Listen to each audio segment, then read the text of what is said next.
Alors, je vais vous présenter mes collègues avec qui on a fait le projet de recherche. Alors, à ma gauche, M. Pierre-Jacob Durand, qui est gériatre et professeur titulaire en médecine sociale et préventive à l'Université Laval.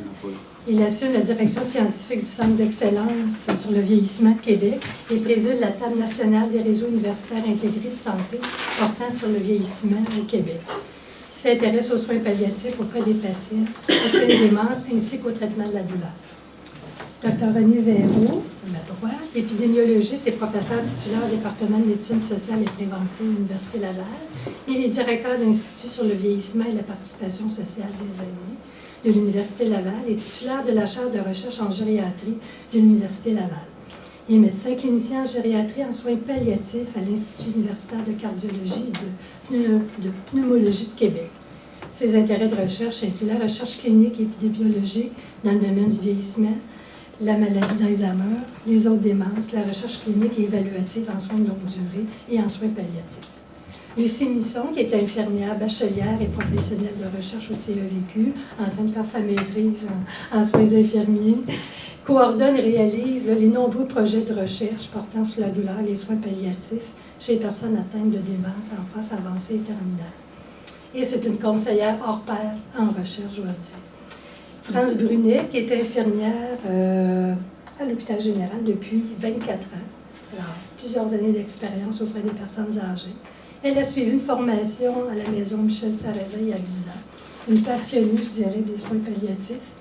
Et elle a de nombreuses années d'expérience aussi de formation, entre autres dans le domaine du programme Agir auprès des préposés aux bénéficiaires. Voilà. Et moi-même, Marie-France, qui est responsable du transfert de connaissances au C3S. Alors, nous allons débuter, présenter un petit peu les projets qu'on a fait en soins palliatifs. Il y en a eu quelques-uns, alors on va faire un petit peu le tour de tout ça. Alors, je pense que c'est moi qui commence. Alors, oui. Bonjour tout le monde. On marque ici une histoire de collaboration parce qu'entre le Centre d'excellence, l'unité de recherche en gériatrie et le CHSS Ville-Capitale et ses établissements, même avant que tout ça soit fusionné, il y a une longue histoire de collaboration. Ça remonte en 1981 ou 82, au moment où l'unité de recherche a été créée. Notre premier projet... Pardon? 92. 92? Oh, excuse-moi. Je savais que c'était long. T'as passé.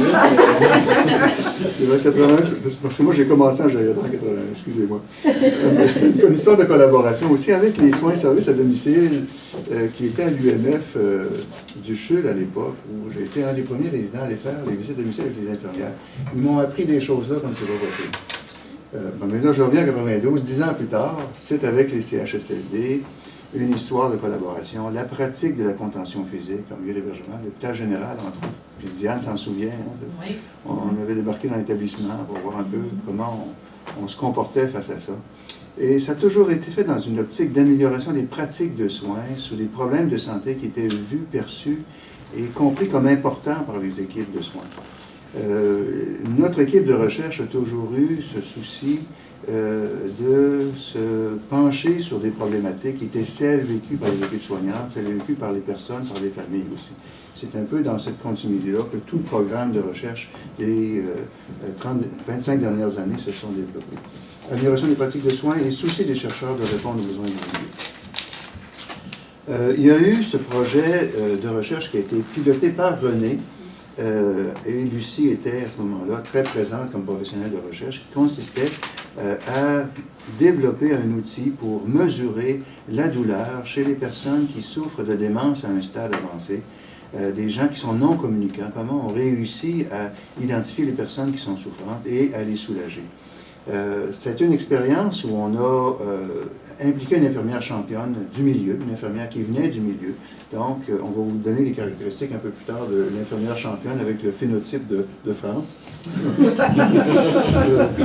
Mais quelqu'un donc qui est enraciné dans le milieu, qui connaît bien les gens, qui a des contacts, qui est perçu comme un modèle de rôle dynamique. On a eu une mobilisation de tous les intervenants, une expérience qui a été réussie où on a montré qu'on pouvait implanter un outil de dépistage de douleur, un outil qui valorisait le travail des préposés, entre autres, donc ça a amené une certaine dynamique nouvelle à l'intérieur de l'équipe de soins. Les connaissances ont été jugées pertinentes, mais une fois le projet terminé, ça a péricliter et ces pratiques-là ne sont pas pérennisées à l'intérieur du milieu. On a par la suite procédé à un autre projet de recherche qui était une étude très qualitative sur la compréhension de l'environnement de soins de longue durée en regard des connaissances déjà présentes, des expériences déjà vécues dans le milieu, les craintes, les difficultés, les problèmes qui étaient encore posés par la réponse aux besoins réels des personnes en fin de vie, souffrant, encore une fois, de démence à un stade avancé, et les familles. Ça s'est fait dans le CSSS ici, avec les 8 installations de CHSLD, connaître donc la réalité terrain, un échange entre les chercheurs et les intervenants, que ce soit tant les équipes de soins, les préposés, les professionnels de la réadaptation, incluant la pastorale, les gestionnaire, les représentants de famille eux-mêmes. On a eu 8 séances interactives de travail. Ça nous a permis par la suite d'identifier un certain nombre de thèmes ou de préoccupations qui posaient encore difficulté. Le passage des soins dits plus curatifs aux soins palliatifs, les expériences dans le milieu, d'une unité à l'autre, d'un docteur à l'autre, d'un milieu, d'une unité, étaient très différentes. La gestion des symptômes et les interventions en fin de vie n'étaient pas gérées de façon homogène dans les différentes unités.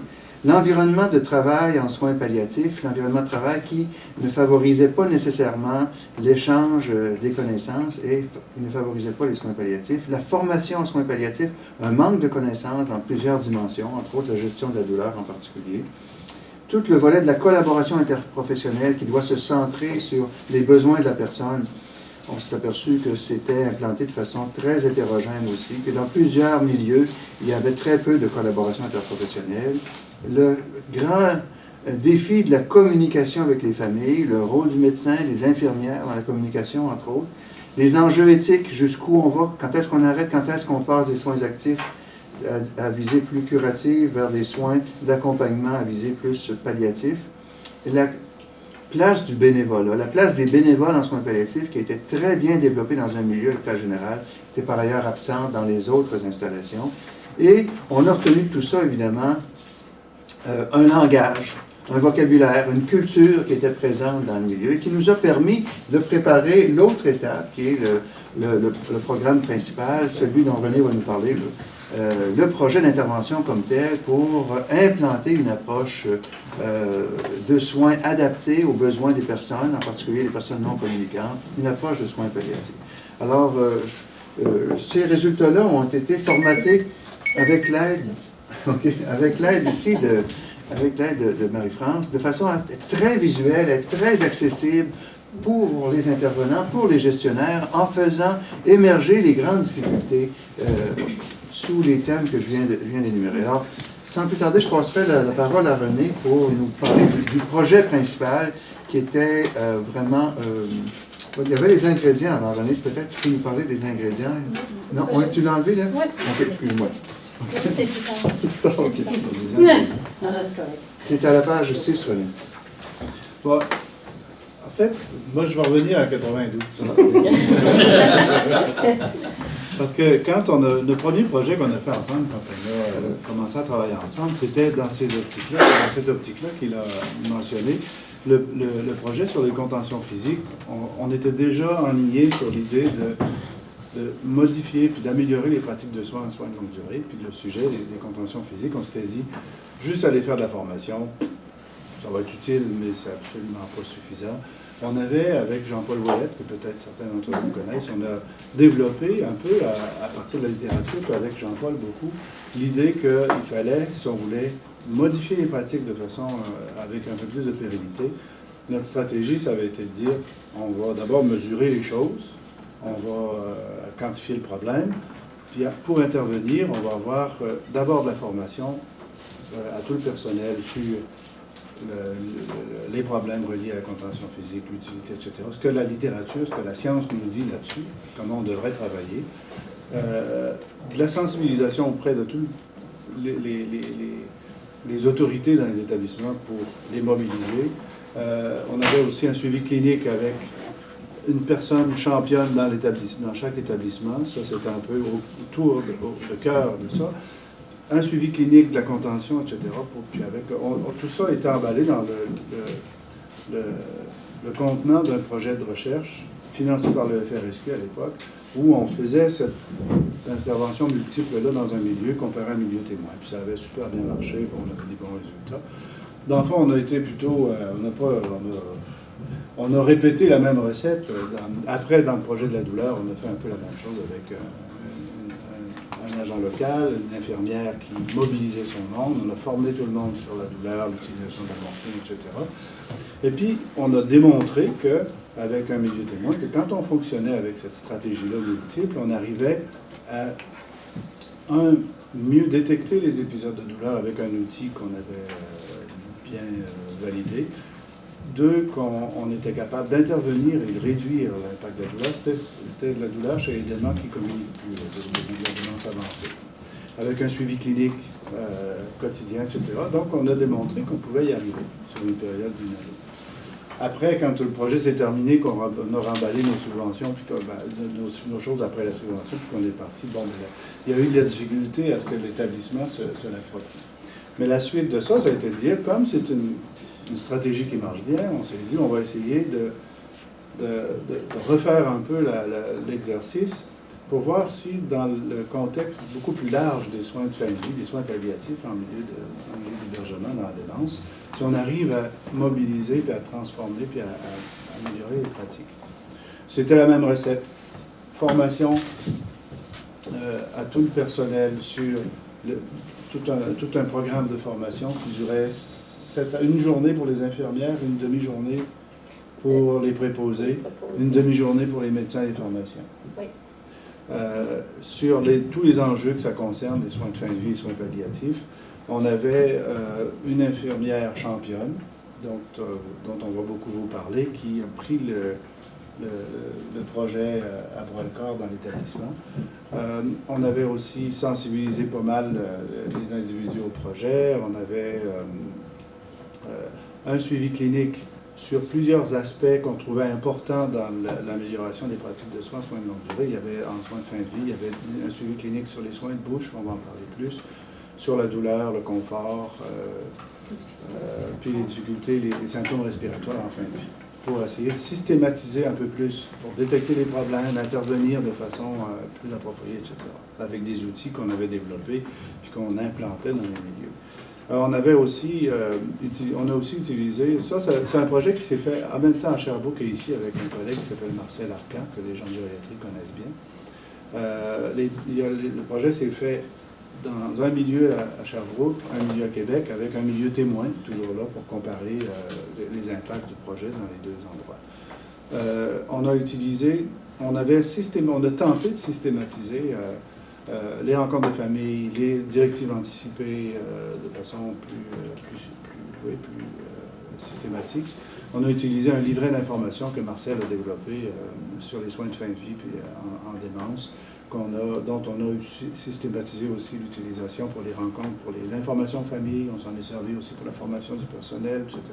Donc, tout ça ensemble, on l'a implanté pendant une année dans le milieu expérimental à l'hôpital général. Et puis le milieu ici, le milieu témoin, c'est Saint-Antoine. C'est un projet, est-ce que je parle du résultat, parce qu'on n'en a pas beaucoup encore. Le projet, on a implanté ça sur une année, on a terminé en novembre. On commence à peine à ramasser les choses, mais on a plein. Puis la façon dont l'impact qu'on voulait mesurer, c'était, on avait quelques outils de mesure assez bien validés sur le confort, la satisfaction des familles, le confort des résidents en fin de vie, qu'on mesurait auprès des familles après le décès. Il y avait aussi l'impact qu'on mesurait auprès du personnel, aussi l'amélioration des connaissances, etc. Puis il y avait un impact, qu'est-ce qu'on mesurait par ça? On a fait des focus group auprès des familles, du personnel, pour voir un peu, aller chercher ce que les outils quantitatifs validés ne peuvent pas aller chercher. On a fait des focus group pour voir un peu comment ça s'est intégré, etc. On a l'impression, avec les focus group et avec ce qu'on a ressenti du projet, que ça avait pas mal bien marché, mais on va être capable formaliser les résultats dans les mois qui vont venir. Je ne sais pas si ça résume un peu le projet. Oui, très bien, très bien. Ça me dirait que tu le connais. Mais malgré que le fait que c'était les mêmes ingrédients que dans le projet sur la douleur, la recette était différente cette fois-ci, puisqu'on a intégré, je dirais, tout ce qui est le volet de transfert de connaissances dès le début de la réalisation, je dirais même dès la planification du projet de recherche. Alors, évidemment, à l'époque du projet douleur, bon, il n'y avait pas de personnes affectées au transfert de connaissances. Alors, il fallait faire la différence maintenant. On a tenté de le faire. Et puis, ce qu'on a fait, c'est qu'on a impliqué le milieu dès la planification. Alors, entre autres, j'ai rencontré Diane Langlois, qui est ici, qui était coordonnatrice à l'époque de l'hôpital général, pour planifier le projet. On a aussi présenté les projets de recherche dans le cadre de réunions de l'équipe de gestion de l'hébergement. Alors, tous les coordonnateurs, tous les gestionnaires de l'hébergement étaient présents. Alors, on était là pour présenter les différents projets que vous avez vus et celui-là en particulier, leur indiquer quelles étaient les différentes étapes du projet, qu'est-ce qu'on mesurait, qu'est-ce qu'on réalisait, et en même temps aussi les retombées attendues du projet. Pour déjà, les gens se sentent impliqués dans ce qui allait être fait dans la réalisation du projet. C'est sûr que ce qui nous a aidé beaucoup aussi, on est parti de la lecture fine du milieu qu'on avait fait lors du projet là, de transfert de connaissances avec les séances interactives. D'ailleurs, ici, on a regroupé là, toutes les informations qui nous ont été dites de façon schématique. Alors, tous les résultats sont là, par thématique, et je sais qu'on s'en sert beaucoup à l'hébergement. Et à partir de ça, de cette lecture-là, bien, ça nous a permis aussi, là, je dirais, d'adapter, d'ajuster la formation aux médecins, formation personnelle. Il y a eu les rencontres, évidemment, avec les familles par la suite, mais aussi, il y a eu l'accompagnement, évidemment, d'une responsable en transfert et surtout la mise sur pied d'un comité de pilotage. Je vais laisser mes collègues tantôt dire ce qu'ils en pensent. Est-ce que je peux... Oui, t'avais-tu fini? Ah non, mais vas-y. J'ai oublié de mentionner une chose quand même qui vaut son intérêt, puis pour rendre hommage aussi aux IRSC, c'est que tous ces projets-là, tout ce travail-là a été financé complètement sur une période de plusieurs années par les IRSC. On a eu 3 financements des IRSC de fonctionnement pour la validation des instruments de mesure de douleur, sur le projet de la douleur puis le projet des soins palliatifs. Puis on a profité aussi des virages plus récents des IRSC qui veulent encourager le transfert des connaissances, où on a eu aussi 3 subventions. Ça doit leur plaire comme projet, comme idée, puis ça doit être assez... ils doivent considérer que c'est assez pertinent parce qu'on a fait 6 demandes aux IRSC, puis on les a eu les 6, dans la lignée de tous ces projets-là. Je ferme la parenthèse, excusez-moi. Alors, tout ça pour dire que la nouvelle recette, c'était aussi de mettre en place un comité de pilotage. Alors, j'ai soumis l'idée à Diane, on en a discuté aussi avec l'équipe de recherche parce que c'était une nouvelle expérience. Certains d'entre vous avaient fait ces expérimentations-là avec des comités de suivi de projet, mais pour ce qui est des soins palliatifs, c'était quand même une première là, pour nous. Alors, le comité de pilotage, dans le fond, l'idée sous-jacente à ça, c'était de créer des liens et de créer un rapprochement entre la recherche, le milieu clinique, parce que bon, je pense qu'on avait un pas à faire à franchir, parce que souvent les projets de recherche, vous savez, c'était fait un peu comme en parallèle des activités cliniques courantes. Et là, je trouvais important que, compte tenu que les soins palliatifs, les connaissances en soins palliatifs, il y avait une bonne adéquation entre les connaissances à appliquer et aussi les besoins du milieu. Je trouvais important aussi qu'il y ait ce rapprochement-là entre l'équipe de recherche, les gestionnaires et aussi les cliniciens. Alors, c'est pour ça que c'est intégré les 3 dimensions. Alors, il y a eu des rencontres, 12 rencontres, une fois par mois. Et présence assidue des membres. C'était vraiment stimulant. Les gens allaient d'un comité à l'autre. Et évidemment, il y a eu la participation d'acteurs clés importants, je dirais, la coordonnatrice Diane. Il y avait les 4 chefs d'unité sur lesquels se réalisait le projet qui a mené l'étude. Il y avait aussi une conseillère clinicienne en soins infirmiers du secteur de l'hébergement. Chercheur René, Lucie, professionnelle, évidemment, la présence importante de France qui je dirais, alimentait avec beaucoup d'informations de ce qui se passait sur le terrain, alimentait les réflexions du comité. Il y avait moi-même qui était responsable, c'est-à-dire qui animait tout le volet transfert de connaissances. Il y a eu des comptes rendus de toutes les réunions. Les réunions étaient, je dirais, préparées. L'ordre du jour avec Lucie, France et moi, ensemble.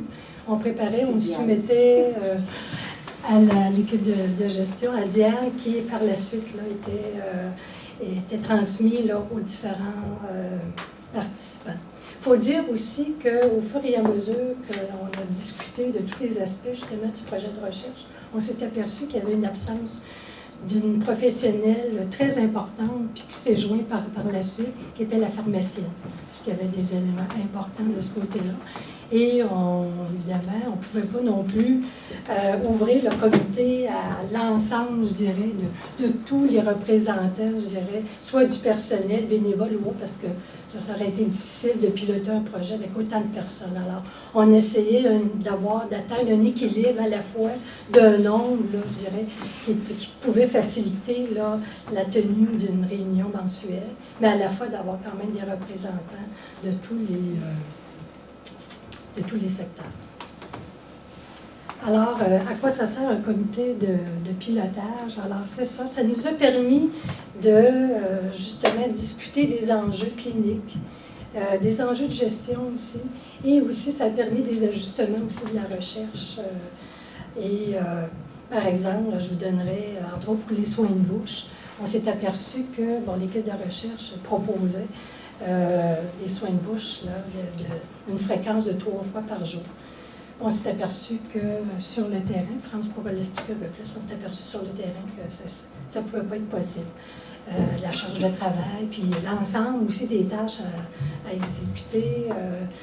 Alors, l'équipe de recherche a pu faire un ajustement et puis on a poursuivi, mais avec une fréquence de 2 fois par jour. Ça, c'est un élément que j'apporte.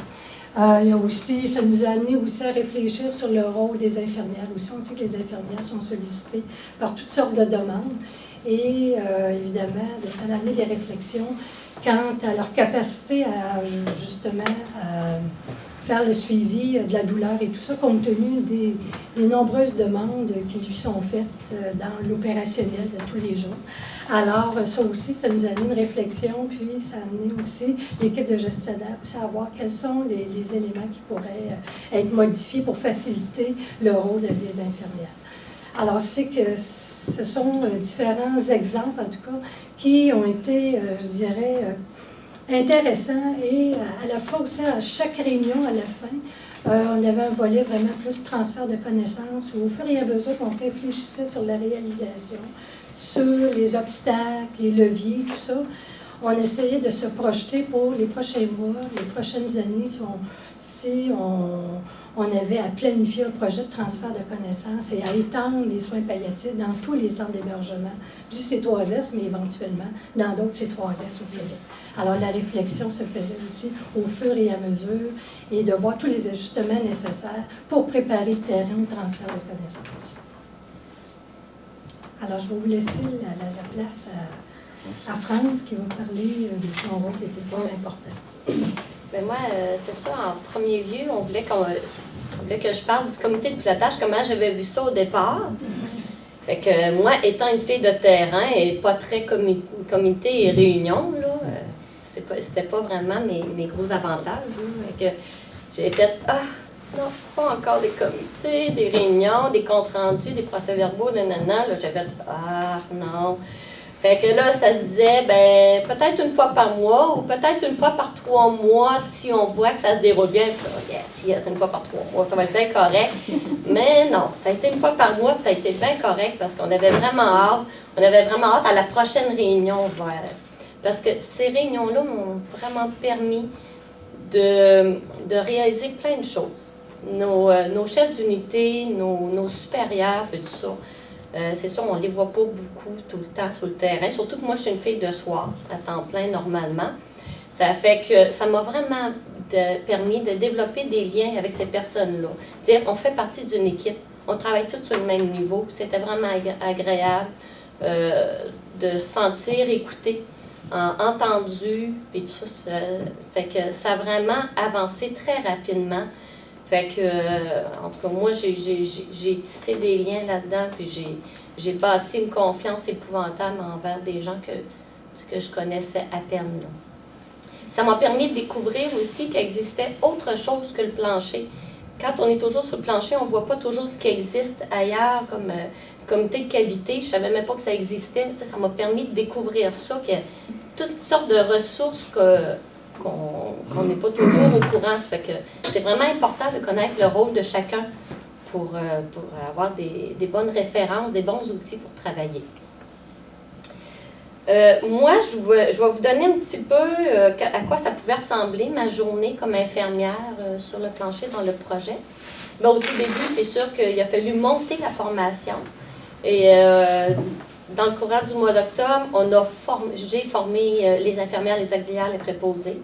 Dans l'après-midi, il y avait les autres professionnels, genre ergo, physio, nutritionniste, travailleurs sociaux, intervenants spirituels qui s'ajoutaient à nous pour la formation. Et après ça, on a commencé le projet sur le plancher. L'avantage de faire ce projet-là sur un an, ce qui est vraiment génial, c'est donner de la formation pour former les gens. C'est bien beau. Mais quand on retourne sur le plancher, la plupart du monde retourne dans leurs vieilles habitudes ou c'est pas nécessairement adapté au milieu, ça fait que c'est abandonné en cours de route. Alors là, moi, ça me permettait d'être là pour les soutenir, pour supporter les équipes. Fait que oui, c'est bien beau de leur apporter des outils et leur dire quoi faire, mais maintenant, je vais le faire avec vous autres. Je vais y participer avec vous autres. Fait qu'au tout début, ça n'a pas été très, très rondement. Là. On s'entend qu'on arrive sur l'unité au travers de tout le travail. Et je peux vous dire qu'on a commencé dans quelque chose de gros ici. Là, en septembre, c'était les vaccins qui arrivaient, les grippes, les gastro. Là, ça a vite déroulé que là, tu essayais d'intégrer autre chose au travers de ça, que tout le monde a les pattes aux fesses, puis que souvent, tu entends dire « j'ai pas le temps, j'ai pas le temps ». Tu sais, dans le cours, là, ils sont là, puis ils aiment les soins palliatifs. Tout le personnel en veut la formation, puis ils veulent améliorer ça, puis ils trouvent ça de valeur, des fois, de ne pas avoir plus de temps à accorder aux résidents puis aux familles. Mais quand tu es rendu sur le plancher, c'est la même personne que tu rencontres, qui a les pattes aux fesses, qui est interpellée par 2-3 personnes en même temps, et que là, tu vois que le niveau de difficulté n'est pas le même que quand tu es assis sur une chaise à écouter et dire « oui, je le veux ». Mais maintenant, est-ce que je suis capable de le faire? Alors là, on s'est trouvé des petits trucs ensemble. Alors, les outils en partant étaient formidables. Le PACSLAC pour la gestion douleur, on le connaissait déjà, mais on l'utilisait plus ou moins bien. Il manquait le journal de suivi aussi pour permettre de mieux évaluer. C'est beau faire un outil et évaluer la douleur de la personne, mais avec le journal, étant donné qu'on le faisait à une fréquence de 1 fois par semaine, bien là, à un moment donné, ça donnait un graphique, ça donnait une moyenne pour le patient, et ça disait que quand on avait un pic, bien là, ça nous disait vraiment qu'il y avait quelque chose à faire, il y avait une intervention, il y avait une évaluation plus approfondie à faire à ce moment-là, que de PACSLAC fait, mis dans le dossier, puis que ça ne donne rien à la suite. Là. Alors ça, le journal a été très, très, très apprécié par le personnel là, pour assurer le suivi, puis comprendre pourquoi on fait cet outil-là. Ce que ça a été très avantageux aussi, c'est pour les préposés aux bénéficiaires qui, eux, demandaient à se faire reconnaître, à se sentir intégrés dans l'équipe soignante. Des fois, on entendait dire « nous, on ne nous demande pas notre avis » ou « notre avis compte peu », parce qu'ils se sentaient moins intégrés dans l'équipe de soins. Là, le PACSLAC, il participait autant que l'infirmière et l'auxiliaire. Ils venaient apporter les observations. On leur demandait de venir cocher leurs observations. Alors, c'était vraiment un travail d'équipe. Ça, ils ont trouvé ça formidable. Ils ont trouvé ça, ils se sont sentis valorisés avec cet outil-là. La difficulté, c'est de l'avoir, c'est de savoir où on le met, de quelle façon il va être accessible aux préposés pour que les autres n'aient pas à aller dans le dossier et à aller cocher. Ça fait qu'on avait fait un cartable expressément juste pour ça, pour l'outil back slack et le suivi de la respiration pour que ce soit plus accessible avec eux autres. Puis on invitait aussi le personnel infirmière auxiliaire à rencontrer les préposés là, pour le faire pour ceux qui avaient plus de difficultés à le faire. Parce qu'il y a quand même 60 items d'observation, fait qu'au tout début, c'était pas évident. Alors, ils cherchaient beaucoup à lire toutes les interventions, à toutes les cocher, à cocher la moindre petite chose. Fait que c'était vraiment qu'est-ce qu'il faut cocher, qu'est-ce qui est important à cocher, puis à évaluer à ce moment-là. Alors, il y a eu le PAC-SLAC qu'on a suivi une fois par semaine. Il y a eu le AirDOS pour la détresse respiratoire, qui est un outil qui a été traduit en français puis qu'on a utilisé. Ça a été beaucoup apprécié au niveau des râles. Fait que, à savoir sur nos interventions, si ça améliorait les râles ou si ça donnait pas grand-chose, mais en même temps, c'est qu'on sait qu'on ne se débarrasse pas nécessairement totalement des râles, ça fait que, mais est-ce que le patient est confortable quand même, parce qu'on sait qu'on utilise souvent la sédation palliative et tout ça, fait que si on avait quelque chose en compensation. Et au niveau des soins de bouche, ça, les soins de bouche, là, c'est sûr que le matin, le soir, c'est beaucoup plus facile que de le faire sur l'heure du dîner. Le personnel est quand même restreint sur les unités. Et on s'entend qu'il y a aussi le travail, la charge de travail, mais il y a aussi qu'il ne faut pas oublier qu'on était en démence avancée. Alors, en démence avancée, le patient ne collabore pas, il ne veut rien savoir, mord la broche à dents, mord la toutette, grogne, repousse, frappe. Fait que c'était une réalité qui était pas faisable là, 3 fois semaine, là, parce qu'il se sentait souvent plus agressé que d'autres choses, puis le personnel aussi qui se faisait agresser. Alors, on se disait que 2 fois semaine, bien fait. 2 fois par jour. Oh, 2 fois par jour, excusez! Hey, j'étais rendu loin, là. C'est pas pire, tout le monde avait l'air d'accord avec ça. Fait que, non, 2 fois par jour. Puis que même avec le dentiste, ça nous a permis vraiment d'aller chercher aussi les intervenants qui sont reliés de près. Fait qu'on allait valider avec le dentiste s'il y avait des trucs, des techniques particulières avec la démence là, qui pouvaient nous aider à avancer. Fait que ça nous a permis de travailler sur les bons produits aussi à utiliser. On utilisait la solution Michel Sarrazin depuis longtemps. Ça faisait longtemps qu'il n'utilisait plus Michel Sarrazin au centre même. Fait que ça nous a permis d'aller chercher des bons produits sans alcool. Ça nous a permis aussi aujourd'hui d'avoir au commun, parce que tous nos produits étaient prescrits par les médecins. La solution Sarrazin, le Moistir, la salive artificielle, même, en tout cas, on a même été chercher du Lipsil, là, des produits particuliers pour ceux qui étaient sous oxygène, sans vaseline, ce qu'on n'avait pas avant. Ça fait que ça nous a permis de développer ça. Ça nous a permis de l'avoir au commun aussi, sans avoir à courir après le médecin pour se le faire prescrire. Fait que ça a été un super bon point positif. Ça nous a permis aussi de développer un outil pour établir une cohérence entre les prescriptions médicales. Essayer de déterminer, en fin de vie, il y a des médecins qui prescrivaient la morphine régulière et la scopolamine au besoin. Mais sinon, quand on cesse toute la médication, des fois, on était porté à cesser l'Ativan ou un antipsychotique régulier, mais on ne compensait pas par un PRN sous-cutané à la suite. Fait qu'on se ramassait avec des troubles d'agitation, puis tout ça. Fait que ça, c'était d'établir à la base une médication pour la douleur, penser à un PRN pour la douleur. Pour la détresse respiratoire, la même chose. Penser à le prescrire pour l'agitation. Puis pour les soins d'hygiène, parce qu'à ce moment-là, c'est encore prescrit. Puis le protocole de détresse respiratoire aussi, que souvent, il était oublié d'être prescrit. Alors ça, on tentait de faire reconnaître que c'était important d'avoir tout ça à la base avec les médecins et les pharmaciens. Ça fait demander quand même un certain démarches. travail aussi avec les médecins, aussi, peut-être de parler un petit peu là, avec les médecins. C'est ça. C'est pas tous les médecins qui ont embarqué aussi rapidement puis de la même manière. Fait que, il y a des médecins qui sont ancrés dans leurs vieilles habitudes, puis qui continuent à être dans leurs vieilles habitudes. Puis il y a des jeunes médecins qui, eux autres, sont un peu plus prêts au changement, puis à s'adapter davantage.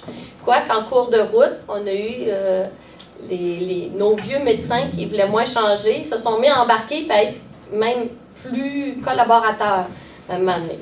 Mais en voyant, c'est ça, c'est un effet d'équipe. Quand il y en a qui commencent à emboîter le pas, ben, les autres emboîtent le pas par la force des choses. Ça fait que... Puis l'accompagnement des familles. Puis l'accompagnement des familles, toute la communication des familles qui était difficile aussi, c'était souvent, je vous dirais, des rencontres de coin de porte, là, que l'infirmière pouvait donner de l'information en quelques minutes à l'infirmière, mais qui est interpellée ailleurs, puis elle aurait aimé prendre un peu plus de temps pour s'asseoir. On a des familles qui sont anxieuses, qui, eux autres, demandent plus de temps que d'autres familles, qui évoluent pas nécessairement à la même vitesse que d'autres, avec l'évolution de la maladie de leurs proches. Les niveaux de soins, on a été surpris de voir à quel point on n'était pas rendu au niveau de soins 3 quand nous, on considérait le résident pratiquement en fin de vie, en soins palliatifs avancés, mais qui est encore au niveau de soins 2. Parfois même avec antibiotiques et tout ça, puis on voyait que c'était difficile de faire cheminer les familles avec ça. Ça l'est encore aujourd'hui. Ça, je pourrais vous dire que dans le projet, on a amené à faire penser à refaire des révisions de soins plus souvent. Mais est-ce qu'on a réussi avec les familles? Ça demeure encore difficile. Il va y avoir encore beaucoup de travail dans la tête de monsieur, madame, tout le monde à avancer. Les soins palliatifs, c'est quoi? Parce qu'ils pensent encore à l'abandon de soins, eux autres, que c'est épouvantable. Si on choisit le niveau de soins 3, ils ne feront plus rien. Puis quand c'est tout le contraire, mais il y a toute une mentalité encore à travailler. Le niveau de soins 3, c'est quoi? C'est les soins palliatifs, c'est les soins de confort. De confort, OK. Mais c'est que souvent, les familles pensent que là, on va enlever toute la médication puis qu'on va laisser aller le patient. Mais il y a... Oui? Ben, non, mais je voulais rapporter l'exemple que c'est intéressant parce qu'à un moment donné, tu as apporté l'idée en lien avec ça de donner le petit guide sur les soins de confort à la famille avant la fin de vie, avant la phase terminale, pour justement leur laisser le temps de s'informer, de lire le petit livret, là, alors que les émotions ne sont pas là. C'est une idée que tu as amenée en cours de route après le constat de ce que tu viens de dire. C'est ça, le livret, là, il est vraiment très bien fait parce qu'il parle de toute l'évolution de la maladie, mais il parle aussi de la fin de vie. Puis là, à un moment donné, la difficulté, c'était de savoir quand est-ce qu'on remet le livret. Est-ce qu'on le remet au tout début du projet? Mais au tout début du projet, il y a des patients qui étaient quand même en forme un peu. Fait que là, on disait, c'est peut-être un peu trop tôt parce que les familles n'étaient pas rendues là, parce que là, il y avait la partie détresse respiratoire, embarras bronchique. J'ai dit, ça peut leur faire peur un peu. En plus, c'est même pas sûr qu'ils vont passer par là. Et puis, les données, tout juste quand ils arrivent en fin de vie, il y a toute la partie évolution de la maladie qui manquait. Fait qu'à ce moment-là, à l'hôpital général, ils font, à toutes les semaines, il y a des rencontres sur les cas actifs. Alors, les équipes soignantes se rencontrent à chaque semaine pour parler de l'évolution de chaque des résidents. S'il y a des interventions à faire avec un résident en particulier. Puis comme c'est refait à chaque semaine, là, on la voit bien, l'évolution, on le voit venir, là, la détérioration probable du résident, puis tout ça. Fait que ça permettait vraiment de décider en équipe que, oui, là, on est mûr. Je pense que c'est le bon moment de le présenter aux familles à ce moment-là. Fait que c'est l'infirmière qui présente le livret, mais avec un accord d'équipe interdisciplinaire, avec l'éveil en général d'un paquet de monde. Ça fait que... On continue.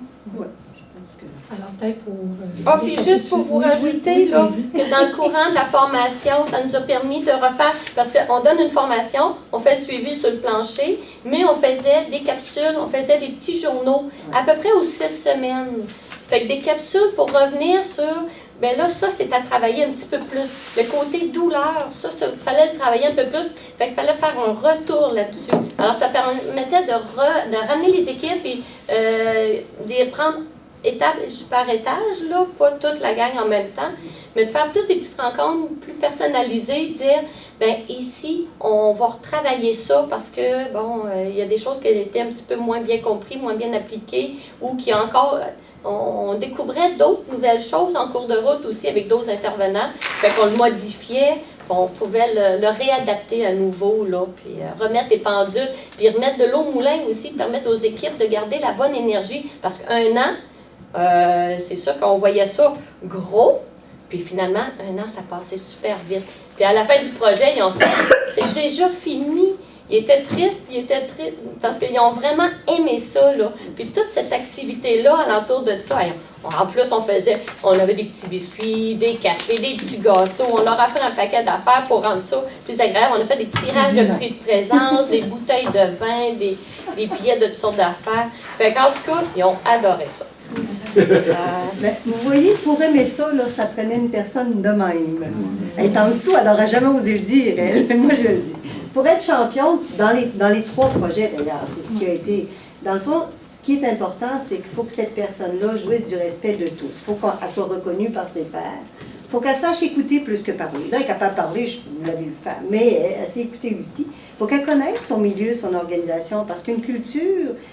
une infirmière qui serait venue, par exemple, de Notre-Dame-de-Lourdes, qui était excellente dans le projet douleur, aurait été probablement pas très utile dans le projet soins palliatifs. Se garder à jour, inspirer ses collègues, planifier, savoir où on est, puis savoir où on va. Et je rajouterais que les 2 derniers, être capable d'optimisme malgré tout, c'est vraiment vrai, parce que au courant de l'année, moi, je servais un peu plus de tampon entre l'équipe de recherche puis le terrain. Et France, des fois, disait, ben, ça va pas, tu sais, ça marche pas. C'était quelqu'un de très volontaire, très enthousiaste. Puis je disais, ben, regarde, tu as réussi. C'est juste qu'il va falloir que tu... Puis anticiper les problèmes, mais surtout trouver des solutions. Je pense que tu corresponds à la définition qui est derrière toi. C'est comme tu disais souvent, la théorie des petits pas. Oui. On veut se rendre là, mais il faut commencer à la base, puis il faut monter tranquillement. Oui, puis on ne peut pas le faire plus vite que les gens vont le faire. Ça démontre un peu quels sont les défis du transfert de connaissances. Alors, on en parle beaucoup. Lorsqu'on arrive sur le terrain, je dirais que c'est un travail soutenu d'une équipe et je dirais aussi là, vraiment là, constant de l'infirmière championne, qui est une stratégie de transfert de connaissances qui est reconnue là, dans la littérature scientifique en transfert. Mais aussi, je veux vous dire aussi que le comité de pilotage permettait aussi de discuter de tous les éléments que France a présentés et de voir à trouver des solutions et aménager, là, je dirais, faire des aménagements pour rendre les choses, là, pour faciliter justement le transfert. Alors, entre autres, les capsules, c'est toutes des choses au fur et à mesure qu'on a discuté, puis qu'on a intégrées et qui n'étaient pas nécessairement prévues au départ. Dans le projet de recherche. Alors, ça a permis justement cette rencontre-là, transfert, recherche et clinique, de pouvoir faire des ajustements intéressants, puis même aussi expérimenter des choses. Oui, puis je veux rajouter aussi, avec c'est plus que la complicité, c'est avec l'encouragement des gens qui étaient des gestionnaires du terrain. Là, je dirais. Ils étaient toujours d'accord pour essayer quelque chose de nouveau, puis je me rappelle de dire, ben, comment on pourrait, puis eux-mêmes cherchaient les solutions aux problèmes de France. C'était pas nous autres qui les cherchions, c'était vous autres. Oui, tout à fait. Et je peux vous dire qu'aujourd'hui, je suis libérée 2 jours par mois pour refaire un retour de temps en temps pour voir si ça se continue bien, parce que c'est important avec toute l'énergie qu'on a mis. C'est pas parce que je retourne sur mes départements de soir, faut pas que ça meure, il faut que ça continue. Puis ça va bien, ça continue bien. Puis les infirmières sont contentes de me donner des nouvelles, puis qui ont fait telle affaire, puis telle approche avec la famille, puis que ça a bien fonctionné. Fait que c'est vraiment génial. C'est quelque chose qu'ils ont vraiment intégré. Oui, ils l'ont vraiment pris comme leur bébé, ce projet-là, puis ils sont fiers. Fait que le résultat du projet, j'en parlerai pas, René l'a expliqué tantôt. C'est un peu ce qu'on va regarder, là, ce qu'on est en train de regarder. Oui. On va pouvoir justement analyser plus en détail l'expérience du personnel sur le terrain. Puis justement, là, tirer des leçons en termes aussi de stratégie de transfert de connaissances là, et d'améliorer justement pour éventuellement lorsqu'on va vouloir étendre dans tous les centres d'hébergement. Les retombées du projet, bien, comme le disait France, il faut dire qu'au départ, c'était un petit peu plus difficile d'avoir accès à tous les produits, justement, de soins de bouche, parce qu'il fallait là, avoir une prescription individuelle. Maintenant, tous les produits sont disponibles. Alors, le fait de travailler avec la pharmacienne et tout ça a fait en sorte que ça a accéléré, je dirais, toute cette disponibilité, mais toute la procédure aussi pour obtenir ces produits-là. Alors, France qui est libérée 2 jours par mois et on souhaite que ça soit davantage, avec éventuellement, on a fait une demande de subvention en transfert pour poursuivre dans les autres unités de l'hôpital général et aussi dans les autres centres d'hébergement. Alors, on souhaite là, pouvoir accélérer, je dirais, la dissémination de tout ça. Le nouveau comité de pilotage, alors il va y avoir un comité de pilotage, un comité permanent de soins palliatifs. Il y a eu aussi projet pilote concernant les tâches des infirmières pour reviser, faire en sorte que certaines tâches, je dirais, qui ne nécessitaient pas l'expertise en soins infirmiers, puissent être déléguées à d'autres membres du personnel de l'hébergement. Et ce qui, je pense, qui est très intéressant, qui était aussi une stratégie de transfert de connaissances, puis qui était en lien avec les séances interactives. Ce que le personnel trouvait difficile, c'est qu'il nous disait, dans le fond, on n'a pas le temps de faire le deuil des personnes qui décèdent. Souvent, compte tenu, je dirais, compte tenu qu'il y a des besoins énormes en soins, en CHSLD. Alors, c'est sûr qu'il y a une pression pour admettre là, les personnes qui sont en attente d'hébergement. Alors, habituellement, les personnes décèdent et il y a un nouveau résident qui arrive 24 heures, 48 heures ou plus tard après. Et ça, le personnel trouvait ça extrêmement difficile et nous disait on n'a pas le temps de faire notre deuil et tout ça. Alors, ce qui est intéressant, puis c'est France qui l'a amené, on s'est dit, France a travaillé sur un petit outil avec des questions et revient systématiquement avec les membres du personnel lorsqu'un décès, évidemment, là, est survenu, voir comment ça s'est passé, l'expérience des soins de fin de vie, et pas juste des soins, mais aussi l'expérience avec la famille, l'équipe et tout ça. Alors, il y a comme une rétroaction qui est faite, ça, c'était pas prévu au départ. Fait que ça permet aux gens d'apprendre des situations qu'ils ont vécues.